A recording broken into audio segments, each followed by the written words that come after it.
दीप के अंधेरे में मंदिर की घंटियां सुनाई दे रही हैं। शंखनाद की गूंज पूरे वातावरण को भेद रही है, मानो समय की परतें खुल रही हों। आज हम आपको ले चलते हैं उस युग में जहां वीरता, त्याग और समाज सुधार की अनोखी कहानी लिखी गई थी।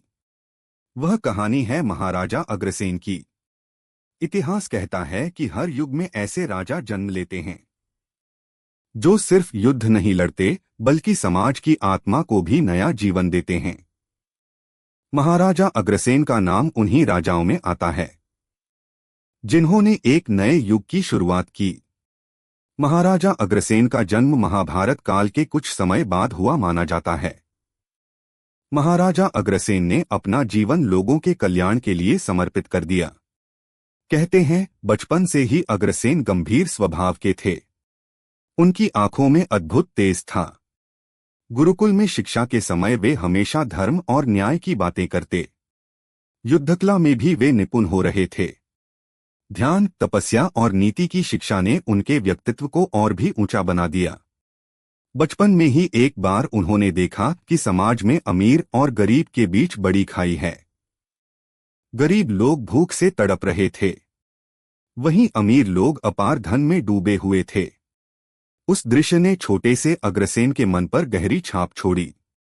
तभी उन्होंने ठान लिया कि जब वे बड़े होंगे तो समाज को बराबरी का अधिकार देंगे। युवा होते ही अग्रसेन ने अपनी वीरता का परिचय दिया। पहला युद्ध उन्होंने पड़ोसी राज्यों से किया। उनके साम्राज्य पर आक्रमण हुआ। युवा अग्रसेन ने बिना डरे रणभूमि में कदम रखा। तलवारों की टकराहट, घोड़ों की टाप और रणघोष से धरती गूंज उठी। युद्ध कठिन था, लेकिन अग्रसेन ने अपनी नीति और साहस से विजय प्राप्त की। उस युद्ध ने उन्हें सिर्फ योद्धा नहीं बल्कि एक महान नेता भी बना दिया। जनता ने देखा कि यह युवा राजा केवल तलवार के बल पर नहीं बल्कि नीति और धर्म के बल पर जीतता है। जनता का विश्वास उन पर और गहरा हो गया। युद्ध के बाद अग्रसेन ने अपने राज्य की समृद्धि पर ध्यान दिया। उन्होंने देखा कि अगर व्यापार बढ़ेगा तो जनता सुखी होगी, इसलिए उन्होंने व्यापार को बढ़ावा देना शुरू किया। व्यापारियों को सम्मान मिला, किसानों को सहारा मिला, कारीगरों और कलाकारों को भी नया जीवन मिला। लेकिन हर सफलता के साथ ईर्ष्या और साजिश भी जन्म लेती है। पड़ोसी राज्य उनके उभरते साम्राज्य से भयभीत होने लगे। कुछ ने मित्रता का हाथ बढ़ाया तो कुछ ने गुप्त रूप से साजिशें रचनी शुरू कर दी। अग्रसेन समझ चुके थे कि भविष्य आसान नहीं होगा। उनके जीवन की असली परख अब शुरू होने वाली थी, क्योंकि आगे की राह में उनका सामना सिर्फ युद्ध से नहीं बल्कि धोखे और रहस्यों से होना था। युद्ध में विजय पाने के बाद महाराजा अग्रसेन का नाम चारों दिशाओं में फैल गया। उनकी वीरता और न्यायप्रियता की कहानियां दूर दूर तक सुनाई जाने लगीं। जनता उन्हें केवल एक राजा नहीं बल्कि धर्म का रक्षक मानने लगी। लेकिन जैसे ही उनका साम्राज्य मजबूत होने लगा, वैसे ही दुश्मनों की चालें भी बढ़ गईं। पड़ोसी राज्यों के शासकों को लगा कि अगर अग्रसेन का साम्राज्य और फैल गया तो उनका अस्तित्व ही समाप्त हो जाएगा। इसलिए गुप्त साजिशें रची जाने लगीं। कभी किसी व्यापारी के वेश में जासूस उनके राज्य में घुस आते, तो कभी कोई मंत्री रिश्वत लेकर गलत निर्णय करवाने की कोशिश करता। लेकिन महाराजा अग्रसेन की बुद्धिमत्ता इतनी प्रखर थी कि हर बार वह चाल समझ जाते। समय बीतता गया। अग्रसेन अब केवल योद्धा नहीं रहे, वे एक समाज सुधारक भी बन चुके थे। उन्होंने देखा कि उनके राज्य में व्यापार तेजी से बढ़ रहा है, लेकिन गरीब और अमीर के बीच का अंतर अब भी पूरी तरह मिटा नहीं था। तभी उन्होंने एक ऐसा नियम बनाया जो आने वाली पीढ़ियों के लिए आदर्श बन गया। उन्होंने घोषणा की, जो भी नया व्यक्ति राज्य में आकर बसना चाहेगा, उसे हर परिवार से 1-1 रुपया और 1-1 ईंट मिलेगी। इससे वह अपना घर भी बना सकेगा और व्यापार भी शुरू कर सकेगा। सोचिए, उस समय में यह कितना बड़ा कदम था। न कोई भूखा रहेगा, न कोई बेघर। हर नया व्यक्ति समाज का हिस्सा बनेगा और सबके सहयोग से आगे बढ़ेगा। यही नीति आगे चलकर अग्रवाल समाज की नींव बनी। इस निर्णय से उनका साम्राज्य दिन प्रतिदिन समृद्ध होता गया। लोग दूर दूर से यहाँ बसने आने लगे। व्यापार में इतनी वृद्धि हुई कि यह साम्राज्य संपन्नता का प्रतीक बन गया। कला, साहित्य और संस्कृति भी यहाँ फली फूली। लेकिन उधर दुश्मनों की ईर्ष्या और भी गहरी हो रही थी। कहा जाता है कि एक बार कुछ राज्यों ने मिलकर गुप्त संधि की। उनका उद्देश्य था अग्रसेन के साम्राज्य पर अचानक आक्रमण करना और उसे धराशायी कर देना। रात का समय था। राजधानी में चारों तरफ दीपक जल रहे थे। लोग अपने घरों में शांति से विश्राम कर रहे थे। तभी सीमाओं पर अचानक शत्रुओं की सेनाएं टूट पड़ी। घोड़ों की टाप और युद्ध नगाड़ों की गूंज से धरती कांप उठी। लेकिन अग्रसेन पहले से सावधान थे। उन्होंने अपनी सेना को पहले ही सतर्क कर दिया था।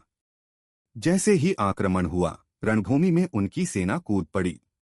तलवारें चमकने लगीं। रणघोष गूंज उठा। चारों ओर केवल युद्ध की लपटें दिखाई देने लगीं। यह युद्ध कई दिनों तक चला। शत्रुओं ने हर चाल चली। कभी धोखे से पीछे हटने का नाटक किया, कभी झूठी संधि का प्रस्ताव रखकर हमला बोला। लेकिन हर बार अग्रसेन ने अपनी बुद्धि और साहस से उन्हें मात दी। अंततः शत्रु पराजित हुए और अग्रसेन ने यह सिद्ध कर दिया कि सिर्फ शक्ति से नहीं, बल्कि नीति और धर्म से ही सच्ची विजय मिलती है। इस युद्ध ने उन्हें और भी महान बना दिया। अब उनका नाम केवल भारत में ही नहीं, बल्कि विदेशों तक फैल गया। विदेशी यात्री उनके साम्राज्य की समृद्धि देखकर चकित रह जाते। सोना, चांदी, अनाज और वस्त्रों से भरे बाजार उन्हें किसी स्वप्नलोक जैसे लगते। लेकिन इसी समृद्धि के बीच एक गहरा रहस्य छिपा था। कहा जाता है कि दरबार में ही कुछ ऐसे लोग थे जो बाहर से वफादार दिखते थे, पर भीतर ही भीतर शत्रुओं के लिए काम करते थे। ये गद्दार ही भविष्य में उनके जीवन की सबसे बड़ी चुनौती बनने वाले थे। युद्धों में विजय और समाज सुधार की नीतियों ने महाराजा अग्रसेन को अमर कर दिया। उनका साम्राज्य संपन्न था। व्यापार अपनी ऊंचाइयों पर था।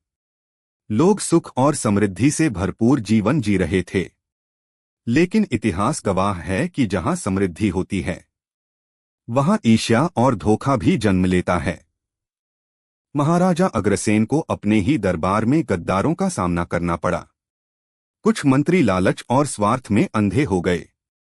वे गुप्त रूप से शत्रु राज्यों को जानकारी देने लगे। राज्य की सीमाओं, सेना की योजनाओं और खजाने की स्थिति तक की बातें बाहर पहुंचने लगीं। धीरे धीरे यह गुप्त जाल इतना फैल गया कि एक समय महाराजा अग्रसेन के लिए स्थिति चुनौतीपूर्ण हो गई। लेकिन उनका साहस और न्यायप्रियता अडिग रही। उन्होंने गद्दारों को पहचानने के लिए विशेष योजना बनाई। दरबार में अचानक कुछ प्रश्न पूछे गए, कुछ गुप्त पत्र फेंके गए और धीरे धीरे सत्य सबके सामने आ गया। जब गद्दारों का चेहरा उजागर हुआ, तो महाराजा ने उन्हें दंड दिया। लेकिन दंड के साथ ही उन्होंने क्षमा का संदेश भी दिया। उन्होंने कहा, यदि तुम धर्म के मार्ग पर लौट आओगे तो तुम्हें समाज में फिर स्थान मिलेगा। यही था उनका अद्भुत व्यक्तित्व। वह केवल दंड देने वाले राजा नहीं थे, बल्कि समाज को सुधारने वाले, भटके हुए को सही राह दिखाने वाले राजा थे। समय बीतता गया। महाराजा अग्रसेन अब वृद्ध हो रहे थे, लेकिन उनकी नीतियां और नियम साम्राज्य की आत्मा बन चुके थे।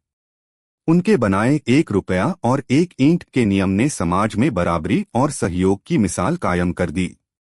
आज भी अग्रवाल समाज इसी नीति पर गर्व करता है। उनकी संतानों ने व्यापार, समाज सेवा और देश निर्माण में जो योगदान दिया, वह इतिहास में स्वर्ण अक्षरों में दर्ज है।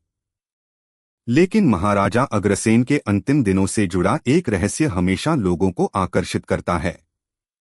कहा जाता है कि उन्होंने अपने जीवन के अंतिम क्षणों में ध्यान साधना शुरू की।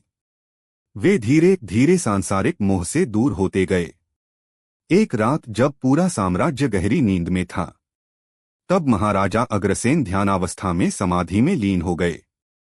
किसी ने उन्हें जाते नहीं देखा, केवल इतना कहा जाता है कि उनका शरीर वहीं शांत हो गया, लेकिन उनकी आत्मा आज भी समाज के हर कार्य में जीवित है। यही कारण है कि अग्रवाल समाज उन्हें आज भी पितामह मानता है। आज जब हम पीछे मुड़कर देखते हैं तो पाते हैं कि महाराजा अग्रसेन केवल एक राजा नहीं थे। वे समाज सुधारक, न्यायप्रिय शासक और दूरदर्शी नेता थे। उनका जीवन केवल इतिहास की गाथा नहीं, बल्कि प्रेरणा का दीपक है। महाराजा अग्रसेन की यह रहस्यमयी और प्रेरणादायक कहानी हमें बताती है कि असली महानता केवल युद्ध जीतने में नहीं है। असली महानता समाज को बराबरी, न्याय और समृद्धि देने में है। आज भी अगर हम उनकी नीतियों को अपनाएं, तो समाज से गरीबी, भेदभाव और अन्याय मिट सकता है। दोस्तों, अगर आपको महाराजा अग्रसेन की यह अद्भुत और रहस्यमयी गाथा पसंद आई, तो इस वीडियो को लाइक करें, अपने मित्रों और परिवार के साथ शेयर करें और हमारे चैनल को सब्सक्राइब करें। मिलते हैं अगले वीडियो में।